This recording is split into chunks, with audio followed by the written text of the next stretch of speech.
ઓમ શ્રી ગણેશાય નમઃ. જય શ્રી કૃષ્ણ મિત્રો. આજે આપણે સાંભળીશું મા રાધિકા રાધાજીનું મૃત્યુની વાર્તા. રાધાજીના જીવનકાળ દરમિયાન એ કેવું જીવ્યા, કેવી રીતે જીવ્યા અને એમનું અંત સમયમાં મૃત્યુ કેવી રીતે થયું. તો મિત્રો આ વાર્તા પૂરી સાંભળજો, પૂરા મનથી હૃદયથી સાંભળજો. આપણે રાધાજીનું નામ લઈએ તો કૃષ્ણ ભગવાનનું નામ ન આવે એવું તો બને જ નહીં, કારણ કે રાધા અને કૃષ્ણ હંમેશા એકબીજાની પૂરક રહ્યા છે અને એક આત્મીય પ્રેમની મિસાલ છે જે બધા સુખોથી પણ ઉપર છે. તેમનો પ્રેમ તો અનાદિકાળથી ચાલ્યો આવે છે. પણ જ્યારે દ્વાપર યુગમાં શ્રી નારાયણે શ્રી કૃષ્ણ રૂપમાં અવતાર લીધો ત્યારે તેમણે સંસારને પ્રેમનો સાચો અર્થ સમજાવવા માટે તેનો જ અંશ રાધાને યમુનાના નજીક રાવલ ગામમાં વૃષભાનુ અને કીર્તિદાના ઘરે રાધાજીનો જન્મ થયો હતો. એમના ઘરે રાધાજી અવતર્યા હતા અને જન્મની સાથે જ રાધા અને કૃષ્ણના પ્રેમની કહાની શરૂ થઈ હતી. પણ મિત્રો, એવી તે શું ઘટના હતી? શું પરિસ્થિતિ બની જાય છે કે રાધાને કૃષ્ણના વિરહને સહન કરવો પડે છે અને શ્રી કૃષ્ણ તેની વાલી સૌથી પ્રિય વાંસળીને તોડી નાખે છે? આ બધા સવાલના જવાબ આપણે આ વાર્તામાં સાંભળીશું. મિત્રો, એવું કહેવાય છે કે રાધા જન્મથી જ આંધળા હતા અને સ્વર્ગ લોકથી જ રાધાજી વચન લઈને પૃથ્વીલોક પર આવ્યા હતા. એવું વચન લઈને આવ્યા હતા કે જ્યારે તેની પહેલી નજર શ્રી કૃષ્ણ ભગવાન પર પડશે, જ્યારે પહેલી વાર એ ભગવાન શ્રી કૃષ્ણને જોશે, ત્યારે જ આ સંપૂર્ણ સંસારને જોશે, નહીં તો આંખો ક્યારેય ખોલશે નહીં. તો શરૂઆતથી જ રાધા અને કૃષ્ણ એક સાથે જોડાયેલા રહ્યા છે. બાળપણમાંથી જ કૃષ્ણ ભગવાન તેમની લીલાઓ અને મીઠી મધુર વાંસળીના સૂરથી પૂરા બરસાના વાસીઓના લોકોનું મન મોહિત કરતા રહ્યા હતા. અને રાધા અને કૃષ્ણ 8 વર્ષની ઉંમરમાંથી જ તેમના પ્રેમનો આનંદ લેવા લાગ્યા હતા. ભગવાન શ્રી કૃષ્ણ અને રાધાજી 8 વર્ષની ઉંમરમાંથી જ આ પ્રેમનો આનંદ લે છે.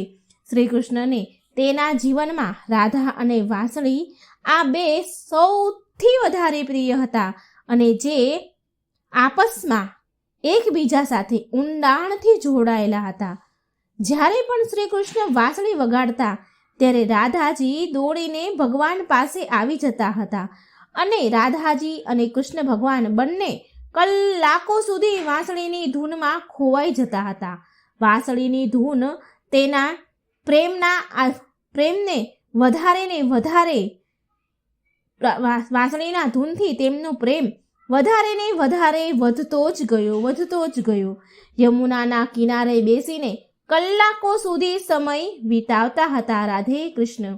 પણ તેમનો આ સુખભર્યો સમય માત્ર થોડા વર્ષોનો જ હતો, કારણ કે જ્યારે કૃષ્ણ ભગવાનના મામા કંસને ખબર પડી કે શ્રી કૃષ્ણ વૃંદાવનમાં છે તો તેણે તરત જ કૃષ્ણને યુદ્ધ માટે નિમંત્રણ મોકલાવી દીધું, જેના લીધે શ્રી કૃષ્ણ ભગવાનને યશોદા માં અને પૂરા ગામનો સાથ છોડીને અને રાધાજીને પણ છોડીને જવાનું થયું. કંસના નિમંત્રણના કારણે ભગવાન શ્રી કૃષ્ણ યશોદાજીને, એમની પ્યારી રાધા રાણીને અને પૂરા ગામને ગોપીઓને છોડીને ચાલ્યા જાય છે. આ વાત કૃષ્ણ અને રાધાને બંનેને ખબર હતી કે કૃષ્ણ હવે વૃંદાવન પાછા ફરી ક્યારેય નહીં આવે અને બહુ સમય સુધી તે એકબીજાને મળી પણ નહીં શકે. માટે મથુરા જતા પહેલા રાધાજીએ કૃષ્ણ ભગવાન પાસેથી 2 વચન લીધા હતા. એમાં પહેલું વચન હતું કે રાધાના હૃદયમાં હંમેશા કૃષ્ણનો વાસ રહેશે, કાનાનો વાસ રહેશે. અને બીજું વચન એ અનુસાર હતું કે મૃત્યુના પહેલા તેમણે કાનાના દર્શન થશે. રાધાજીએ ભગવાન કૃષ્ણ પાસે આ 2 વચન માંગ્યા હતા કે એ હંમેશા રાધાના હૃદયમાં વાસ કરશે. અને બીજું વચન હતું કે એ મૃત્યુ સમયે અંતમાં શ્રી કૃષ્ણના દર્શન કરશે. અને આ બંને વચન આપ્યા પછી શ્રી કૃષ્ણ ભગવાન જાણતા હતા કે રાધા તેના વિરહમાં બહુ જ વિલાપ કરશે, દુઃખી થશે, બહુ રડશે. માટે રાધા હંમેશા ખુશ રહે એ માટે શ્રી કૃષ્ણ ભગવાને પણ રાધાજીને જોડે વચન માંગી લીધું હતું.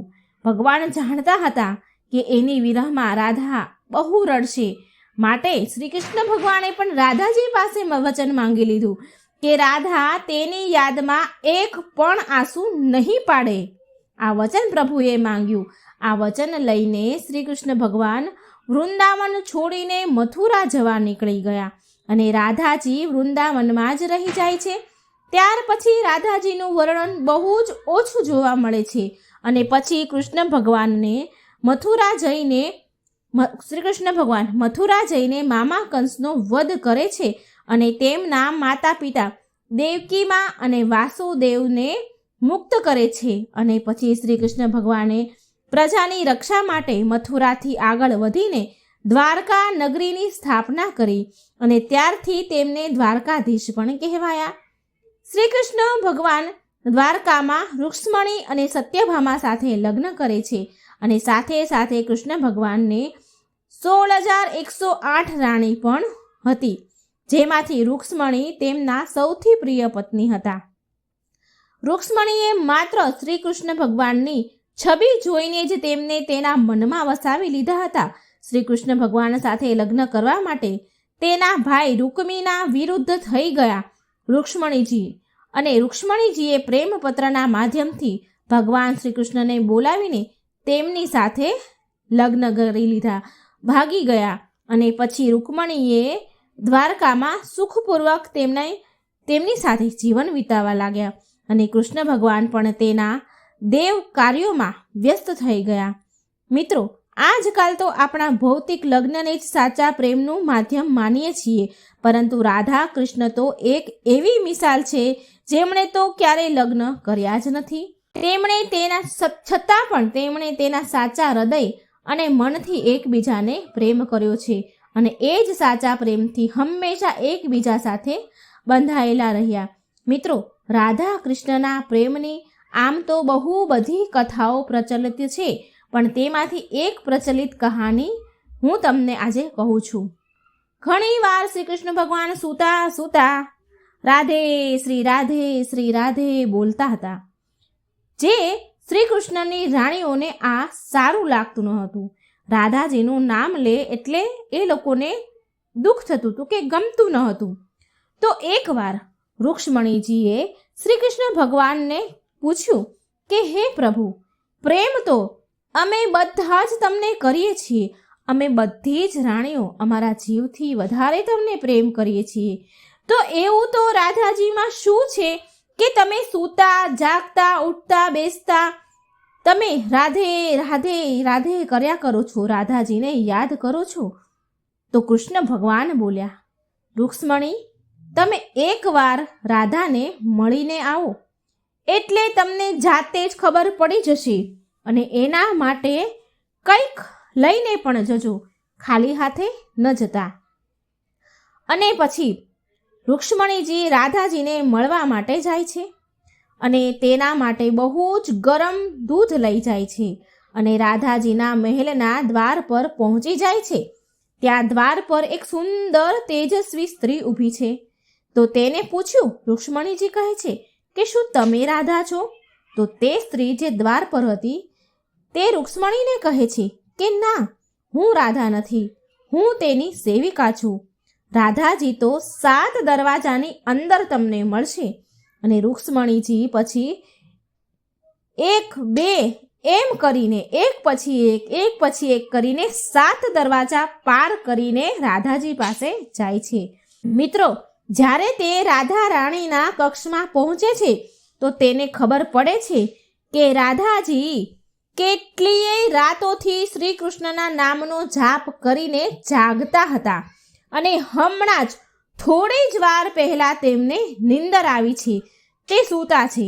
રૂક્ષ્મણીજીને આવી જાણ થઈ અને રૂક્ષ્મણી તેની સહેલીને કહે છે કે મને શ્રી કૃષ્ણએ રાધાજીને મળવા માટે કહ્યું છે, માટે હું રાધાજીને મળવા આવી છું.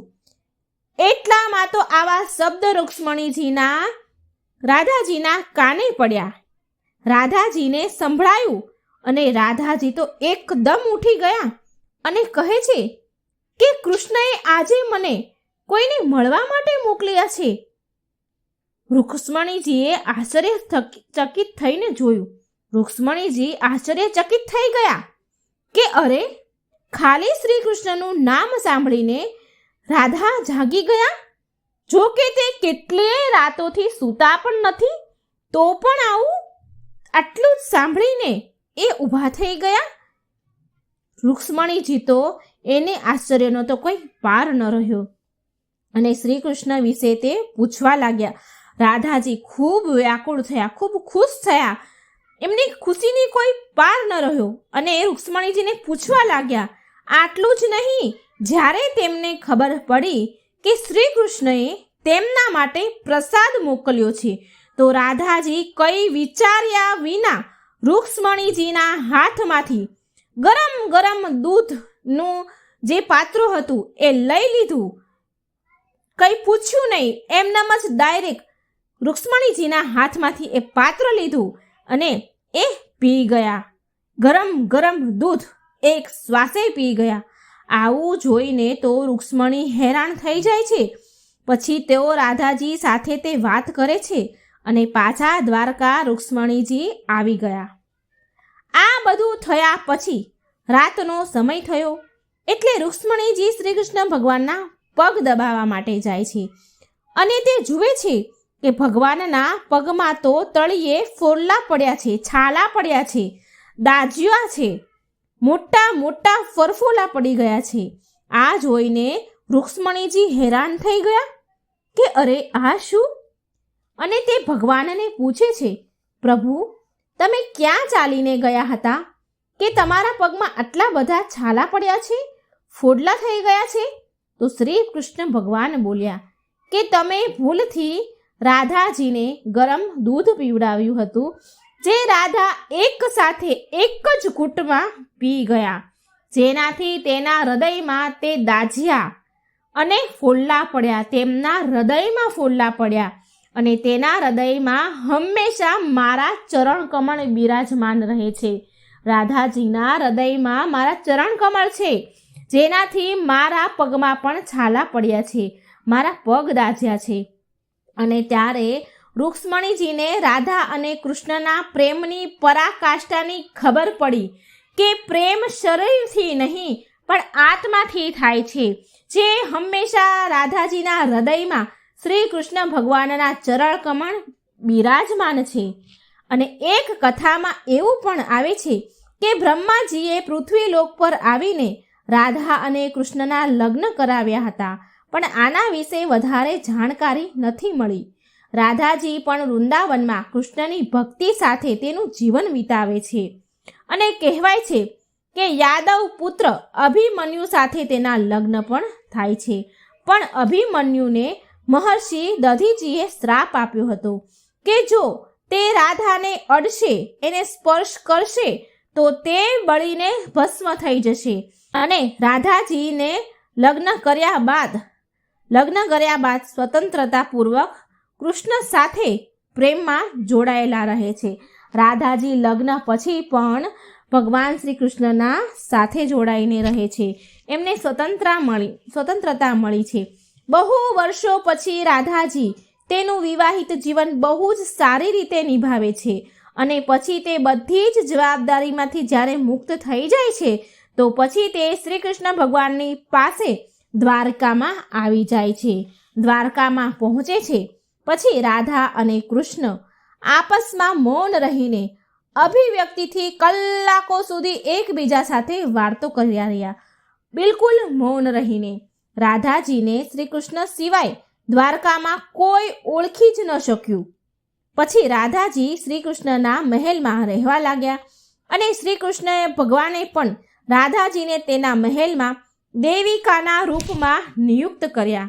જેના લીધે રાધાજી મહેલમાં કામ કરવાની સાથે સાથે જ્યારે પણ સમય મળે ત્યારે પ્રેમપૂર્વક શ્રી કૃષ્ણ સાથે વાતો કરતા હતા. પણ શ્રી કૃષ્ણ તો તેના રાજપાટ અને બીજા બધા કાર્યોમાં વ્યસ્ત રહેવા લાગ્યા.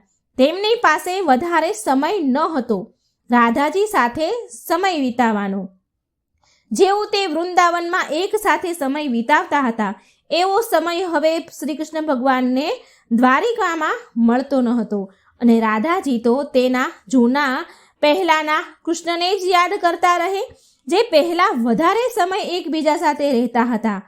અને રાધાજી પછી શ્રી કૃષ્ણ ભગવાનના વધારે સાથ ન મળવાથી, વધારે સમય સાથે ન રહેવાથી તેનું મન વ્યાકુળ થવા લાગ્યું, દુઃખી થવા લાગ્યું. અને તેને ડર લાગવા લાગ્યો કે જે સ્થાન તેના હૃદયમાં છે શ્રી કૃષ્ણ ભગવાનનું, જે છબી છે, જે પ્રેમ ભાવ છે, તેના પ્રત્યે તો તે ક્યાંક ઓછો ન થઈ જાય. એમને એવો ડર બેસી ગયો કે ક્યાંક પ્રેમ મારો ધૂંધળો ન થઈ જાય. અને આ જ ડરથી રાધાજીએ ચૂપચાપ કોઈને કહ્યા વગર રાજભવન અને દ્વારિકા નગરી છોડીને ચાલ્યા ગયા. દ્વારિકા નગરી છોડી દીધી. અને આમ જ રાધાજીએ ઘણો સમય પછી દ્વારિકા નગરી છોડ્યા પછી પણ ઘણો સમય નીકાળ્યો શ્રી કૃષ્ણને છોડીને. અને જ્યારે રાધાજીનો અંતિમ સમય નજીક આવ્યો ત્યારે તેમણે શ્રી કૃષ્ણનું સ્મરણ કરીને તેમને યાદ કરે છે. તેમને ખબર પડી કે હવે એમનો અંતિમ સમય આવી રહ્યો છે. એટલે રાધાજીએ ભગવાન શ્રી કૃષ્ણનું સ્મરણ કર્યું અને એમને યાદ કર્યા, તેના વચનની યાદ અપાવી. અને રાધાજીના યાદ કરવાથી શ્રી કૃષ્ણ ભગવાન દોડીને આવી ગયા શ્રી રાધા પાસે. પરંતુ શ્રી કૃષ્ણ ભગવાન રાધાજીની અત્યંત દયાભરી દયનીય સ્થિતિ જોઈને તે બહુ જ ભાવુક થઈ ગયા.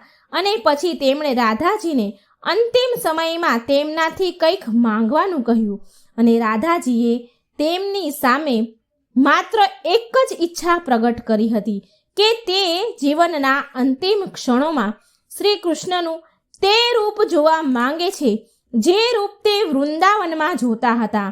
તે ભગવાનની તે જ વાંસળીની મધુર ધૂન સાંભળવા માગે છે. આ ઈચ્છા રાધાજીએ વ્યક્ત કરી. અને રાધાજીને આટલું કહેવાથી ભગવાન વાંસળી ઉઠાવીને મધુર ધૂન સંભળાવા લાગ્યા. અને રાધાજી અને શ્રી કૃષ્ણ ભગવાન વાંસળીના મધુર ધૂનમાં સાંભળતા બંનેની આંખમાંથી પ્રેમની ધારા વહી રહી હતી.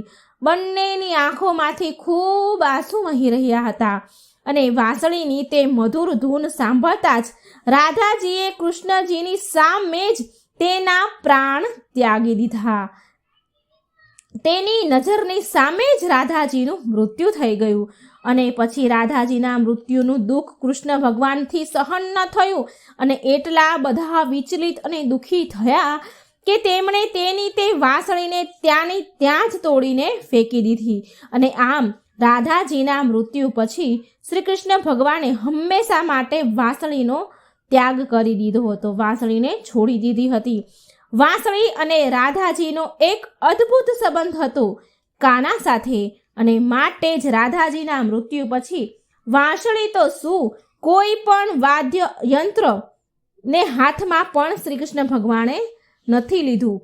મિત્રો, રાધા કૃષ્ણની પ્રેમ કહાની માટે કહેવાય છે કે એક જીવ અને બે શરીર. રાધાને સંગ સ્નેહી, જેના શરીર માત્ર અલગ હતા પણ તેમની આત્મા તો એક જ હતી. તો મિત્રો, આ બહુ સરસ હૃદયને સ્પર્શી જાય એવી રાધાજીના મૃત્યુની કહાની હતી. જો મિત્રો સારી લાગે તો મારી આ વાર્તાને લાઈક કરજો, શેર કરજો. મારી ચેનલમાં નવા હોય તો સબસ્ક્રાઈબ જરૂર કરજો. જય શ્રી કૃષ્ણ. રાધે રાધે.